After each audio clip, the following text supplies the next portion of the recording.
Welcome another video here from the Tokyo Real Estate Man. But today I'm not in Tokyo. No, I'm in Kashiwazaki, Niigata, right there, which is on the Japan Sea side of Japan. This is Niigata City here to the north.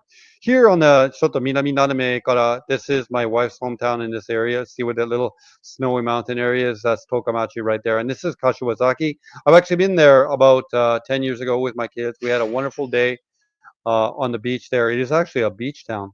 And I'm going to call this house that we found here today a hobby farm. And it's a really good deal. I think it's for 180 mon or 180 mon, about $12,000. And here's some pictures of the town. I will not forget to share my tab. Beautiful. The beach here. This is the sort of beach that we went to, Kashiwazaki, and we had a great day with my kids on the beach there. Great surf, and then I ran into a white guy, Gaijin guy. He had been living there for 10 years. We had a nice chat, and he found it really motivational because I had lived in Tokyo for 30 years, and I really found it cool that that guy had been living here in sort of the edge of Japan in Niigata for 10 years and stuff like that. So really cool. Uh, this is the market. We're going to look at this house here today. There's a lot of selections in this market here for really cheap. Anything from 150. The bottom end of the market, there was a place here for 90 mon. But I popped in on the Google Maps. I thought, well, when I saw all these prices, I thought that it might be a depressed town. But when you look at the Google Maps, when we'll look at it later, and when we look at the details of the listing, that's the one we're going to look at here today.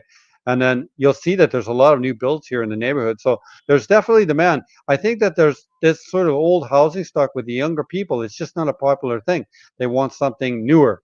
And that's why this old stock is going for so cheap.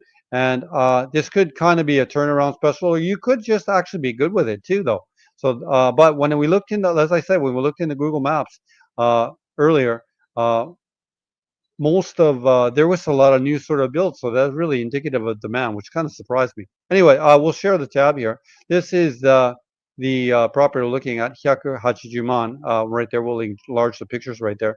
And I thought it could be like a little hobby farm because I looked and there was a lot of agriculture there in the area, and I thought, well, maybe if you could make this area into something useful. And don't forget that that's a real business in Japan. If you have good products, people will buy it from you directly. Anyway, there you go, right there. I think it's really cute. It's really cute. The front of the house right there. There's a genkan. There's a living room right there, and it's no different than really my wife's house. This looks to be a house that was built in the 1980s, so it's actually not that old. It's not that old at all. Right there, tatami everywhere. There's that old TV there from the 1990s. I had one of them too. And this sort of light fixture is really big in the 1980s as well. And the kitchen right there. You'd want for nothing. It looks like a hot water system right there. And another independent hot water system picked here on the kitchen as well. Um, Another kitchen picture, bathroom picture, everything hooked up here. Everything's tile. Tile right to the ceilings, it looks. See, that's really nice tile work as well. Stainless steel tub. It'll last forever. There's a picture looking into the washroom, and there's a toilet and a urinal as well. Oh my God, I'd love that at night. Okay, stairs going to the upstairs. There's another kitchen upstairs somehow. Storage right there. There should be a bedroom up there. Looks to be like a gas heater right there. You know, just it's an older house, and I'm wondering if you can negotiate for the everything inside the house that you might want. Shutters on all the windows right there, which is a sort of Nakamura said to me one time is a form of theft protection behind. Yeah, but there is really not going to be that much theft at all. Uh, and it looks to be like a little farmhouse here in the back as well. So there's no pictures of this at all. So it might be full of junk. But I was kind of thinking that you could turn this into like a little hobby farm or something, or make some more use of this land right here. Anyway, that's going back to the original picture. We'll look at the details here of the listing right here. Come down here. Again, the price is 180 mon, which is about 12,000 US dollars. Everything's hooked up, including Toshi gas. I thought it was going to be propane, but it's not. Electrical, everything is there. Okay, built Showa Go. This is Showa, by the way. Showa Gojunen Shinchigu. So that's about 1980, I'm guessing. And sure enough, 1981, built in 1981. 70K, 657 meters of land. That's great. And 187 meters of building internal space, which is about 2,000 square foot, a two-story wooden house. Show you Ken. to die for. It's great. It's a great deal. Let's get here to the map. And oh yeah, we'll have to end up the month. This is the point that I made. In this neighborhood right here, there is a lot of demand. Okay, because these are brand new garages that people have built. This is the house that was likely built in the 1990s. This is looks to be a house that was built right now. So there's no doubt that this sort of area has demand in it. I thought it was going to be like this ghost town. There's a more demand for these newer houses. It's these sort of older houses that are the sort of deal or the stuff that you want to pick up and raise to this kind of thing, and that's how you can flip, and that's how you can have your U-turnability here in Kashiwazaki. Anyhow, this is the placement of the house. It's really interesting to have looked at all this right there, and you can see that there's a river right there, and it's very close to the coast. These are grocery stores. These are convenience stores. All kinds of services are near. There's a drugstores there as well. Everything you want that you'd want for would be here in this town. Now, this is a video that I made several years ago of a supermarket in my wife's hometown of Tokamachi. I'll try to get it into the supermarket. There, you're looking at some sandwiches there. You're looking at some of the prepared foods right there. I think coming up here is in the meats. Again, this is in the mountains of Tokamachi, so it's actually in a more geographically challenged position than the one we're looking at here today. But you can see when you go into these small towns or these rural Japan, the supermarkets are well stocked and well stocked like professional. There's milk, 168 for a carton. There's the price right there. So you see it. These are all different kinds of dairy products right there. I'm imagining that's soy milk for 98 right there.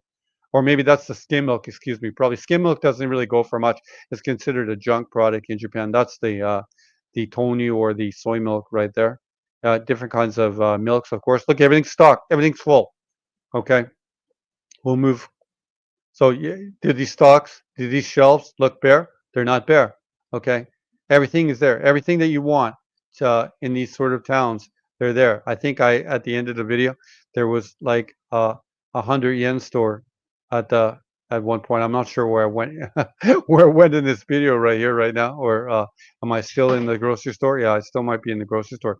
But in this is a place like Sanki in my wife's hometown, which is a really it would be like the old Woolworths or that kind of thing.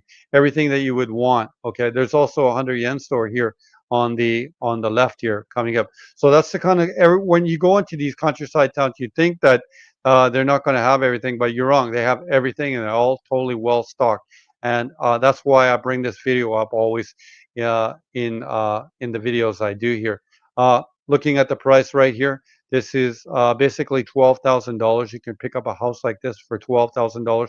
My point with the price and everything like this, when you pick up things for cheap and you don't have to give away your wages, okay, totally to the over financial real estate sectors in places like here in North America, that's how you get ahead.